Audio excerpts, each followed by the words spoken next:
अब हम बात करेंगे चुंबकीय वाहक बल मैग्नेटोमोटिव फोर्स के बारे में। ठीक है, तो जिस प्रकार से विद्युत परिपथ में ईएमएफ होता है उसी प्रकार से चुंबकीय परिपथ में एमएमएफ मैग्नेटोमोटिव फोर्स होता है। एमएमएफ क्या है? वह बल है जो चुंबकीय क्षेत्र में फ्लक्स को चलाता है।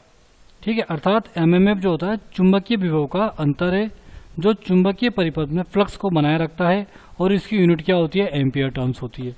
अब मान लीजिए कुछ इस तरीके का सर्किट है, अगर इसके अंदर से हम करंट फ्लो कराते हैं तो यहाँ पर हमारा एक मैग्नेटिक फ्लक्स जनरेट होगा।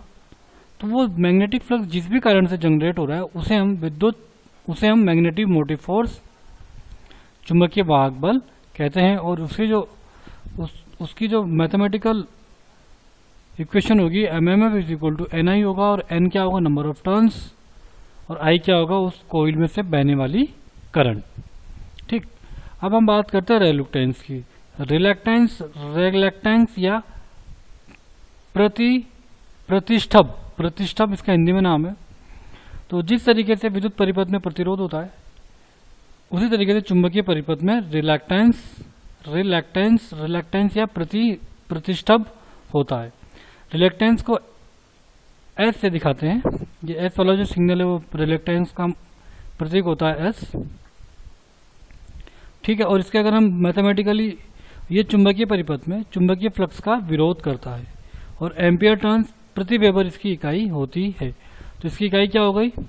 एन आई अपॉन एस। ये फ्लक्स हो गया, तो इसकी यूनिट क्या हो गई है?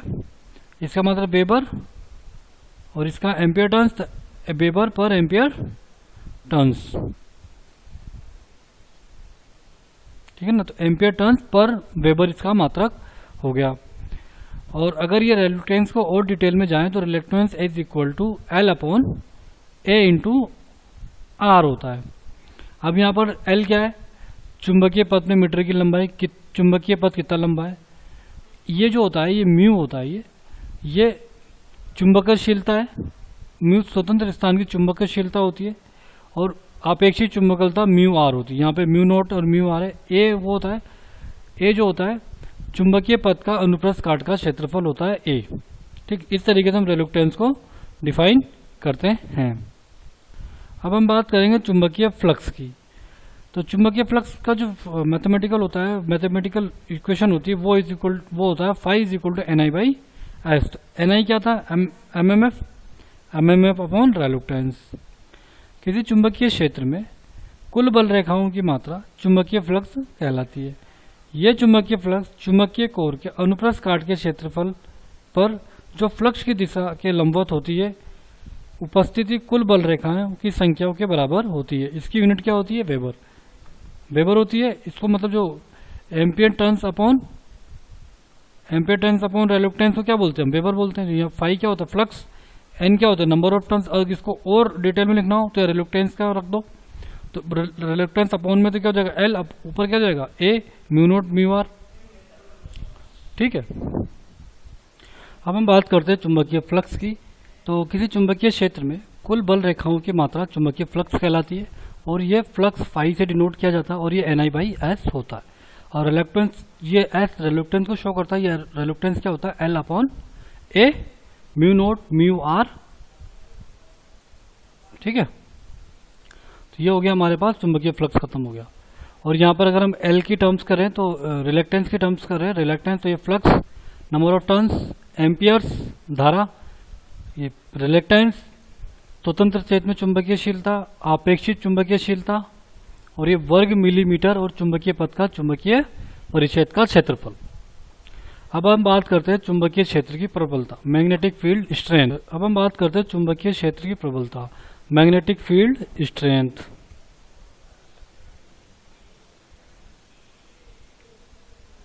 तो ये चुंबकीय क्षेत्र शक्ति चुंबकीय क्षेत्र में किसी बिंदु पर रखे गए एक वेबर के उत्तरी ध्रुव द्वारा अनुमेय किया गया बल है। बल इसे एच से प्रदर्शित किया जाता है और इसकी जो यूनिट होती है वो न्यूटन प्रति वेबर। इसकी जो यूनिट होती है न्यूटन प्रति वेबर, इसकी न्यूटन मत या फिर इसकी यूनिट ये भी होती है एम्पियर टर्न्स अपॉन मीटर। ठीक है, अब बात करते हैं हम फ्लक्स घनत्व की। फ्लक्स घनत्व क्या होता है?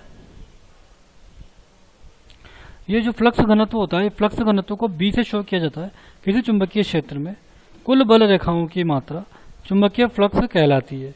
यह चुंबकीय फ्लक्स चुंबकीय कोर के अनुप्रस्थ काट के क्षेत्रफल पर जो फ्लक्स की दिशा के लंबवत होता है उपस्थित कुल बल रेखाओं की संख्या के बराबर होती है। इसकी यूनिट क्या होती है? वेबर। इसकी यूनिट क्या होती है? वेबर। वेबर इसकी यूनिट होती है फ्लक्स की। ठीक है, फ्लक्स का मात्रक जो होता है वो होता है वेबर, और वेबर पर मीटर स्क्वायर क्या हो जाता है? फ्लक्स घनत्व। तो फ्लक्स घनत्व क्या होता है? ये जो फ्लक्स घनत्व है वो क्या होता है कि किसी बिंदु पर 1 यूनिट अनुप्रस्थ काट के क्षेत्रफल में से गुजर रहे फ्लक्स की मात्रा को चुंबकीय फ्लक्स घनत्व कहते हैं। इसका मात्रक होता है टेस्ला या वेबर पर मीटर स्क्वायर। अब आती है चुंबकीयशीलता की बात करते हैं, परमिएबिलिटी। तो चुंबकीयशीलता, परमिएबिलिटी क्या होती है? किसी भी पदार्थ की जो चुंबकीयशीलता होती है वो किसी पदार्थ की चुंबकीयशीलता पदार्थ में उत्पन्न फ्लक्स और वायु में उत्पन्न फ्लक्स के अनुपात को कहते हैं, जिसे mu is equal to B upon H से प्रदर्शित करते हैं, जहां बी फ्लक्स घनत्व तो एच चुंबकीय बल है। अब बात करते हैं हम हाई हिस्टैरिसीस की। ये एक इंपॉर्टेंट टॉपिक माना जाता है। अब ये हाई हिस्टैरिसीस होता क्या? जब भी हम किसी भी कॉइल में से करंट का फ्लो करके उसे मैग्नेट बनाते हैं तो वो उसी तरीके से डिस्चार्ज नहीं होती जिस तरीके से वो चार्ज होती है, अगर हम सीधे सीधे शब्दों में बात करें तो। ठीक है, और ये हाई हिस्टैरिसीस क्या होता है? बी और एच के बीच में एक संबंध होता है इस तरीके का कि ये हमारा एक कर्व दिख रहा है आपको, ये एच, ये एक्स एक्सिस है जहां पर एच है, इसको बोलते हैं चुंबकीय क्षेत्र की तीव्रता, और इसको बोलते हैं weber per metre square, weber per metre square flux घनत्व। ठीक है, तो ये होता है कि किसी भी पदार्थ की वो विशेषता है जिसके कारण इसके स्थापित चुंबकीय क्षेत्र को शून्य पर लाने के लिए विपरीत दिशा में ऊर्जा खर्च करनी पड़ती है, या ऐसा कहें कि मैग्नेटाइजिंग फोर्स लगाने या हटाने पर मैग्नेटाइजिंग का पीछे रह जाना ही हाई हिस्टैरिसीस कहलाता है। हाई हिस्टैरिसीस का शाब्दिक अर्थ है, हाई हिस्टैरिसीस का शाब्दिक अर्थ है कि पीछे रहना।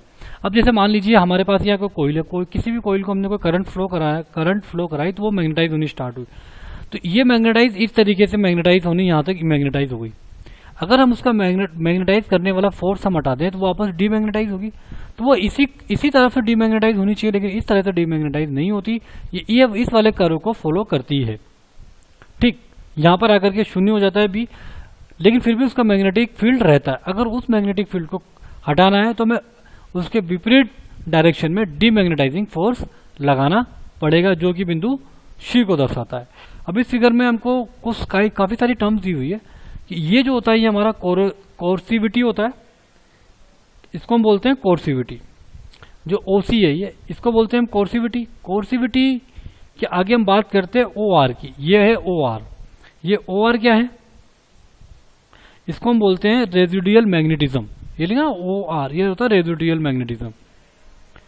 ठीक है, तो हम इसकी शुरुआत करते हैं यहाँ से। यदि किसी नरम लोहे को चुंबक बनाना है, किसी नरम लोहे को चुंबक बनाना है तो उसके परिक्षेप में ये कैसे चलेगा? यदि किसी नरम लोहे को चुंबक बनाना है तो उसके परिनालिका सोलेनोइड को डीसी सप्लाई देंगे और चुंबकित करेंगे। इसके लिए परिनालिका में एच चुंबकीय क्षेत्र उत्पन्न होगा, ये एच चुंबकीय क्षेत्र उत्पन्न होगा, और परिनालिका में धारा का मान बढ़कर चुंबकीय क्षेत्र को बढ़ा सकता है, और बीएच कर्व का इस तरीके का बीएच कर्व निर्माण करेगा वो, जब भी हम कोई इलेक्ट्रोमैग्नेट बनाएंगे। अब ये बीएच कर्व क्या कहता है? बीएच कर्व ये कहता है कि यहाँ से हम शुरू करेंगे कि शुरू में एच को 0 से अधिकतम मान तक धीरे धीरे बढ़ाया जाता है। 0 से अधिकतम मान तक एच को बढ़ाया जा रहा है, बिल्कुल बढ़ाया जा रहा है, और उसके सापेक्ष फ्लक्स घनत्व बी को हम नोट करेंगे। इस प्रकार जो बिंदु है ओ ए, ये और ये A1 ये प्राप्त होगा। ठीक है, और इस बिंदु को ही हम संतृप्त या सैचुरेटेड हो जाता है, या जो बिंदु है उसको हम क्या बोलते हैं? पॉइंट ऑफ सैचुरेशन की। इससे ज़्यादा ये कोइल मैग्नेटाइज नहीं हो सकती है। अब क्या करेंगे हम? जो हमारे पास सोलेनोइड है उसके में धारा का मान कम करके एच का मान भी कम किया जाता है। ठीक है, अब ये करेंगे तो एच का मान कम करेंगे तो बी का मान भी कम हो रहा है। लेकिन फ्लक्स घनत्व का मान R1 तक ही कम करते हैं, अर्थात फ्लक्स घनत्व का मान 0 तक नहीं पहुंच पाता। इसलिए फ्लक्स के इस बचे हुए मान OR को हम रेजिडुअल मैग्नेटिज्म या अवशिष्ट चुंबकत्व कहते हैं। रेजिडुअल मैग्नेटिज्म या अवशिष्ट चुंबकत्व, इसको हम कहते हैं OR को। ठीक है, अब क्या करते हैं, फ्लक्स घनत्व के मान को 0 तक लाने के लिए परिनालिका में धारा प्रवाह की दिशा परिवर्तित की जाती है। इस प्रकार फ्लक्स घनत्व का मान बिंदु C पर 0 हो जाता है। बिंदु C पर यहाँ 0 हो जाएगा, लेकिन इस बिंदु पर B का मान 0 नहीं होता। तो इस प्राप्त बिंदु OC को निग्रह बल या फिर इसे पदार्थ की निग्रहिता कोर्सिविटी कहा जाता है।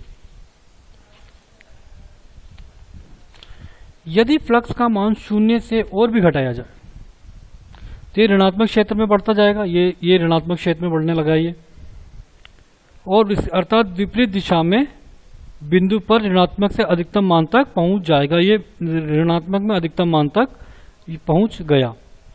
इस प्रकार बने बंद परिपथ को हम हाई हिस्टेरेसिस लूप या BH कर्व कहते हैं, जो कि एक परिनालिका के दृश्य को दर्शाता है कि एक परिनालिका किस तरीके से मैग्नेटाइज होती है, और उसे डीमैग्नेटाइज करें तो उसी तरीके से डीमैग्नेटाइज नहीं होगी जिस तरीके से कि वो मैग्नेटाइज हुई है। अलग अलग मटेरियल के लिए अगर हम BH कर्व की बात करें तो अलग अलग BH कर्व हमें मिलता है। अब ये जो है ये भी एक BH कर्व है जो उस मेटल के लिए बना है जो परमानेंट मैग्नेट है। ठीक है, परमानेंट मैग्नेट के लिए BH कर्व की वैल्यू, BH कर्व का कर्व कुछ इस तरीके का आता है जहां पर H की लंबाई कुछ ज़्यादा होती है और B की लंबाई भी ज़्यादा होती है। अब यहाँ पे देखो आप, ये क्या है, ये वाला कर्व और ये वाला कर्व सेम है, लेकिन यहाँ पर ये क्षेत्रफल कम है और इसका ये क्षेत्रफल ज़्यादा है। तो ये मेटल पे डिपेंड करती है किस तरीके का कौन सा मेटल है। इसमें जो नुकसान होता है ये है, इसको नुकसान कहते हैं। इसमें ये नुकसान हो जाता है। तो ये हाई हिस्टेरेसिस, अगर हम कोई मैग्नेट बनाना चाहते हैं तो हम ये चाहते हैं कि जो हाई हिस्टेरेसिस का लॉस हो वो सबसे कम हो। तो जो सिलिकॉन और कठोर या टूटने वाले पदार्थ होते हैं, इसमें 4% सिलिकॉन मिलाकर मिश्र धातु सिलिकॉन स्टील की लेमिनेटेड कोर विद्युत मोटर, अल्टरनेटर और ट्रांसफार्मर में काम ली जाती है। क्यों? क्योंकि इसके अंदर जो इसका हाई हिस्टेरेसिस स्थिरांक होता है वो 0.01 रेंज का होता है, कम होता है, इसलिए इसके अंदर लॉस भी कम होता है। और इस तरीके के मटेरियल का इस्तेमाल हम अपने ट्रांसफार्मर, अल्टरनेटर और विद्युत मोटरों में करते हैं।